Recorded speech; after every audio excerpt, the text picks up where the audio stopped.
Thank you for watching KPBS News This Week. I'm Maya Trabulsi. This week we have a bit of a different show with a look at some of our best reporting and most popular stories of 2024. Coming up, homelessness beyond San Diego. See how National City is dealing with the problem as smaller communities try to find their own solutions. The rise in asylum seekers is another big story shaping 2024. Hear from lifeguards in San Diego and Mexico who are responding to more drownings near the border wall. And KPBS investigates the changing landscape of local news after the San Diego Union-Tribune discontinues some of its Spanish language content. And one of the biggest local stories this year is the extreme weather that hit San Diego in January. Intense flooding heavily damaged several neighborhoods, and we've been following the recovery in recent months. Katie Hyson visited Shelltown to see how the disaster brought the community together. In a cramped kitchen, Iso Rosales cooks. Chicken and pork, rice and beans, potatoes and carrots. 50 pounds of it. Rosales lives in El Cajon. She began bringing hot meals to Shelltown weeks after the January flood devastated the neighborhood just north of National City. Like many in the county, she was removed from the impacts of the flood. I knew it had rained, but I didn't know the damage because I don't like to watch the news. But she started to see images of the destruction on Facebook. She's a single mother of 3. She cooks for multiple small businesses she runs, but she felt compelled to help. And I just started to pray, like, how can I be used? Her first trip to Shelltown brought new reality to the images. I cried as soon as I got there because I couldn't understand the devastation in the streets. Rosales couldn't fix everything she was seeing, but for her, a hot meal is family. I try to celebrate with people even in the darkest times. Food does that for us. Many Shelltown residents still don't have working kitchens, no stoves or sinks. They improvise with portable cooktops and microwaves. For them who have gone through a traumatic experience like that, and every other aspect of their life is in limbo, but they don't have a hot meal at home. They can't prepare a hot meal to sit at the table with their family. Rosales began working with a community organization, Herencia Hispana, to cook hot meals for the neighbors. She got to know Beba Zarate, who hosts the meal distribution. Now, she drives to Zarate's house and sets the table for Shelltown neighbors. They gather like family. The disaster feels more recent than 3 months ago. Sandbags still pile on the sidewalk. A large dumpster sits in the street. To show how high it flooded on January 22nd, Zarate points several feet up her wall. It is like a horrible movie. Everything was like dark. It was mud all over. It was all the trash. Even it was dead animals there. It was like a nightmare in the middle of the morning. Her house is mostly empty of personal belongings, all lost to the flood. But donations for distribution to flood survivors are piled to the carport ceiling. President Joe Biden declared a major disaster a month after the flood. There are 2 days left to apply for FEMA assistance, up to $42,500 per household for housing assistance, repairs, and property loss. But there are citizenship and immigration requirements. And though FEMA has helpline operators, Zarate says it can be hard for some of her neighbors to navigate the process. Zarate has lived in her house for 25 years. The street it's on connects to a freeway and an elementary school. She says it used to be filled with traffic and children. Now, this is like an empty street, like a ghost street. Many families lost their homes entirely. The county moved them into hotels. It is like really scary not having those smiles here around in the neighborhood. The news cycle has largely moved on, but it's not so easy for the residents. It's a long recovery process. In the first month, it was like cover the basic needs. But now, this is the reality. You have to face the reality that do not have anything that you used to have to live, to survive. Now we are struggling with ourselves, but also with our mental health. The water has dried, but she says it left behind PTSD. She explains how it feels. It is like the emotions are numb. It is like when you have anesthesia and you are barely waking up, this is how we are feeling. We are like colorblind. You can see the color, but we cannot see the colors. We are trying to, but it's really hard. But Zarate says she also noticed her neighborhood change for good. The beautiful thing of this is that we become like a family. We holding hands and say, we are together in this. And it is so much loving to see a survivor that is cooking in the backyard for the whole community. Or say, you know what, this is what I have. I share with you and I share with the whole community. She says the tragedy upended their daily routines, but she sees a gift in that, too. The life twist, it goes like 365 degrees different from time before, but now we value more life. We value more the sense of how to be alive. It is a gift to be alive. Witnessing those lives is the gift volunteer Isa Rosales says she brings to Zarate and her neighbors. You know, she said, I don't want nobody to forget about us. And I said, don't worry, we won't forget about you.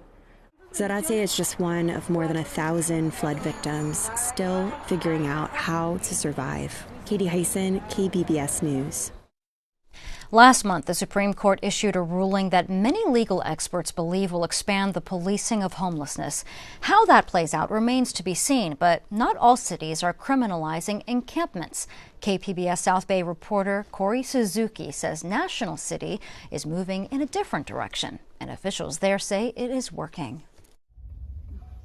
Hector Hueso is driving down Highland Avenue in National City when he sees the tent. Okay, we've got some issues here. Yeah. Look at that. We have a tent right in front of the bank. That's not good. Hueso is a caseworker on the city's homeless outreach team. The tent is worrying because it's on private property, right in front of a Wells Fargo. They're going to have to ask the owner to move it. Then his partner, Kiana Williamson, interrupts. She recognizes the tent's owner. Wait, that's, oh, yes. Oh, he thinks we're by ourselves. We can talk to him. Come on. It turns out it's Gonzalez, someone they've been talking to for months now, a client of theirs. Even though Williamson and Hueso are here to tell him that he has to move his things, Gonzalez is happy to see them. He says the two outreach workers have been helping him for months now, with a new tent and a camping stove to heat up coffee on cold days, and scheduling appointments with Medi-Cal. I was struggling so bad in July, and now my life started getting better. For almost a year now, National City has been experimenting with a different way for the city to reach out to its unhoused residents. In most cities, this kind of thing, going out and talking to people experiencing homelessness, would fall to the police, like in San Diego and Chula Vista.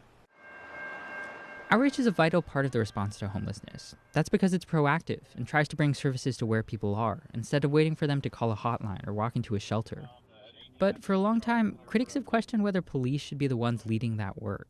Dr. Odilka Santiago is an assistant professor of sociology at the University of San Diego. We are increasingly relying on law enforcement, which is supposed to deal with criminal problems, to deal with social problems. And so they're not adequately trained to necessarily provide trauma-informed care.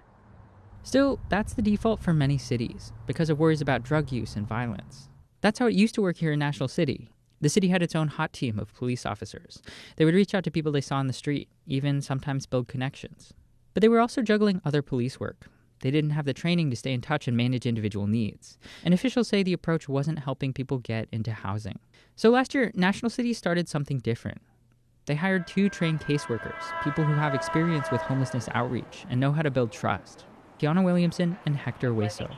They called it the Homeless Outreach and Mobile Engagement Unit, the HOME team. The more you know about them, the better you can assist them. Williamson says you can't be afraid to talk about how people became unhoused. My point to talk about that is to be able to connect them to a service. I don't want to just provide hygiene kits. That's not outreach. That's not outreach. Outreach is engaging an individual, and holding hope for them.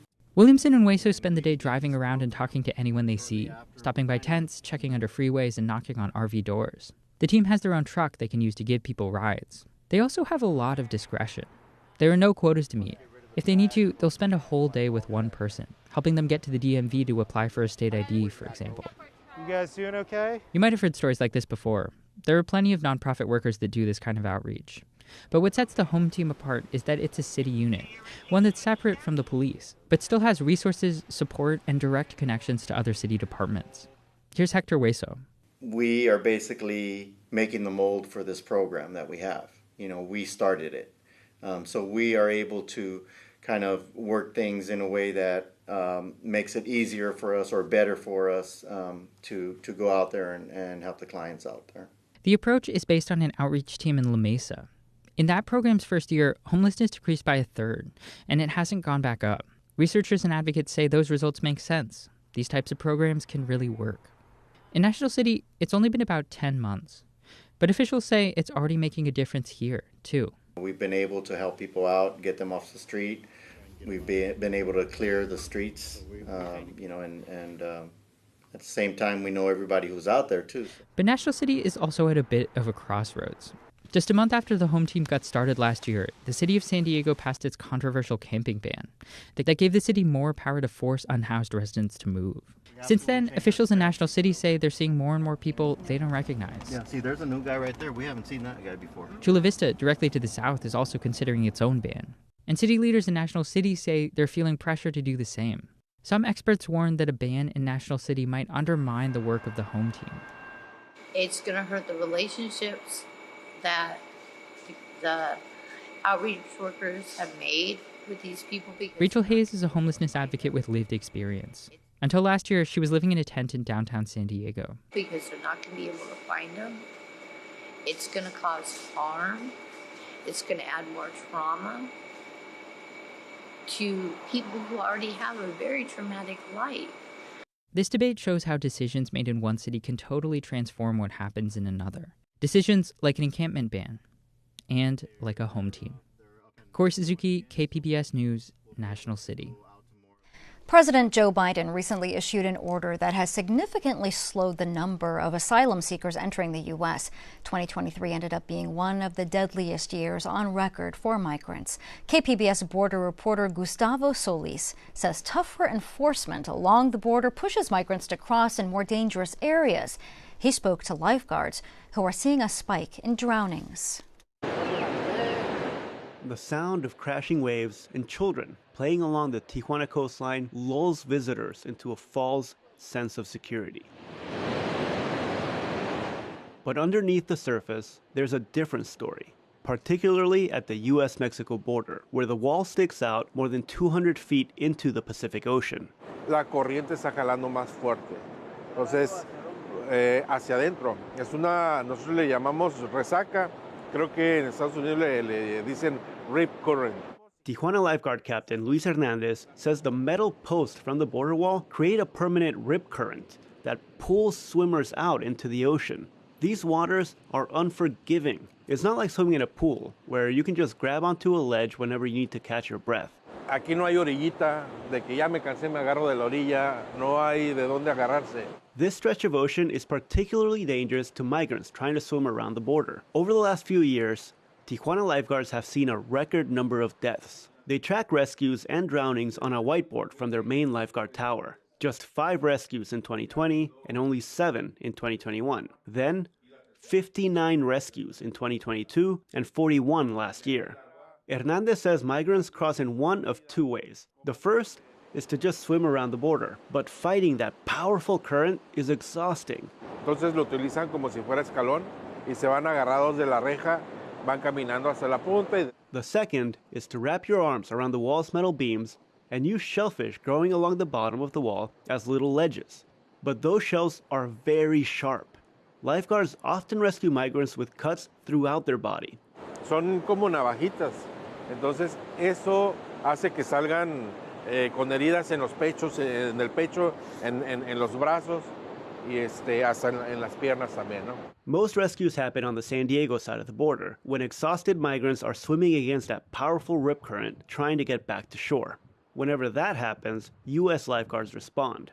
Jason Lindquist is head lifeguard in Imperial Beach. If we get a call from the Border Patrol that they're watching someone hang on the fence or swim around the fence or in distress, we try to respond no matter what because it's in our city limit, because if you look at the ID map, it goes all the way to the border. Lindquist says most rescues involve migrants who are not strong swimmers.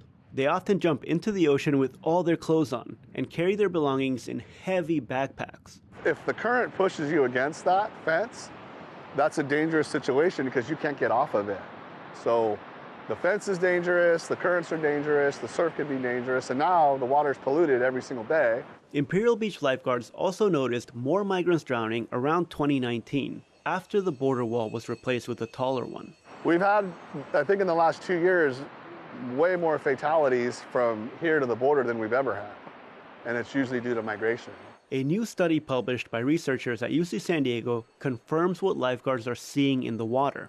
Peter Lindholm and Anna Lucier found that drownings increased significantly after the wall was built, from just 1 drowning in the 4 years before to 33 in the 4 years after. To be clear, the study does not establish causation, nor does it attribute the drownings directly to the new border wall. Well, I think it's important for the lifeguards, the emergency response systems, and the UC health system to know if we have a lot of drowning-related accidents coming in. It's something that the healthcare system needs to handle. Lucier is a PhD and medical student in San Diego. She became interested in migrant drownings during a rotation at the trauma surgery unit at UC San Diego Hillcrest Medical Center, where she saw a lot of injuries from people who fell from the border wall and wondered whether anyone just tried to swim around instead. I think here in San Diego, we have a really unique opportunity to study this in a local context. We have partners with the lifeguards, the Coast Guard, other community partners who are willing to help us do this work. Although the drownings are relatively new in San Diego, they're much more common in other parts of the world. Drowning during migration is one of the leading causes of death during migration around the world, especially around the Mediterranean area, and there hasn't been a lot of scientific investigation into that. So I'm hopeful that the work that we do can kind of lay a framework for other researchers and other people who care about this issue. Both researchers called this a preliminary study. They'd like to analyze more data on drownings and rescues from both sides of the border. I think that we're still missing a lot of information there, and as a scientist, it's interesting to see if we can find information and contribute with that information. In the meantime, lifeguards expect the drownings to continue, and the work is taking its toll. It's not just people from Mexico and South America. We see Russian, Yemen, we see a lot of people. Lindquist says some of the stories are difficult to forget, like one migrant who tried to dig a hole under the fence. Going back to the guy that dug underneath the fence, he dug under at a time at lower tide, and then he got stuck, and the tide was coming in, and he was basically underwater every time a wave would come in. Thankfully, the incident resulted in a successful rescue. Gustavo Solis, KPBS News. One way to keep track of all of our content is to sign up for KPBS newsletters. Options include Headlines, KPBS Arts, and North County Focus, which we launched this year. Go to the KPBS newsletters section at kpbs.org and you can see more there. The media landscape is changing in San Diego for those who get their news in English and in Spanish. One example is the decision by the San Diego Union-Tribune to cancel its Spanish language weekly, part of a nationwide trend. Investigative reporter Amita Sharma heard from news industry observers, and they say the move eliminates a vital information source for the area's second largest ethnic group at a pivotal time. And good afternoon, everyone. Some incredible breaking news to tell you about. At their best, journalists give people situational awareness during emergencies and save lives. As wildfires ripped through eastern San Diego County in October 2003, reporter Iram Soto did just that. Soto was working for the San Diego Union-Tribune's weekly Spanish language edition. He drove toward the fires to interview farm workers. It was all full of smoke. You couldn't really breathe, and they were still picking tomatoes and strawberries. They didn't even know that there were evacuation orders. It was Soto who told the farm workers to evacuate. 20 years later, he says he could have never delivered that crucial news had the weekly not existed. So he was heartbroken last month when he heard the paper's new owner, Alden Global Capital, had killed the Spanish language edition. The private equity firm laid off the UT en Español's editor and 2 reporters. Soto worries that 2 decades of gains will now be lost. The UT en Español served a county where 35% of its 3 million people are Latino, and 150,000 cross the border with Mexico daily. Before this publication, the Union-Tribune's coverage of immigrant communities, of Latino communities, of border communities were very centered on crime and drug trafficking, etc. When this publication opened, it broadened it to cover the arts, community leaders, it uplifted people that were doing real change in the community. Representatives for both the Union-Tribune and Alden refused to comment. Tim Franklin is director of the Medill Local News Initiative at Northwestern University. He says Alden puts the bottom line first. Alden is going to jettison what it views as its most costly or least profitable pieces of its operation. But Alden is hardly the outlier. Franklin just updated a large Medill database on local news organizations across the country. He says ethnic media took a huge hit during the pandemic as its main source of advertising revenue, mom and pop businesses, shuttered. In 2020, there were about 900 ethnic media outlets in the United States. We've lost 173 of those in the last 3 years since the pandemic. And of the 173 that closed, 106 were Latino publications, most of those Spanish language publications. The timing couldn't be worse for those who depended on the weekly. This is an election year with immigration, education, and civil rights on the ballot. It limits their ability to participate in democracy or for them to even prepare their children to participate in democracies. Arelis Hernandez, vice president for print with the National Association of Hispanic Journalists, says so many communities are still dominant Spanish speakers. Latinos have grown to more than 19% of the population, and we're continuing to grow. There's a migrant population that is increasingly needing resources in their language to be able to navigate this new world of the United States. Art Castaneras is publisher of the Spanish language weekly La Prensa San Diego. He says even many bilingual people like to read their news in Spanish. It's not just the language, it's understanding the culture, understanding the impact of all of these issues and how they impact Latinos and being sensitive to that. For Iram Soto, it's also about trust. He says the UT Spanish language edition gained trust with local Latinos in 2007 when firestorms returned. He reported on migrants who were burned to death atop Tecate Peak. We found the bodies of people who were burned. We found, we told the stories of people who were lost crossing the border and the stories behind it and how people in the community rallied and provided the resources for rescuers to go and find their loved ones. Soto says those pieces told Latinos that the paper cared about them. He fears that's no longer true. Amita Sharma, KPBS News.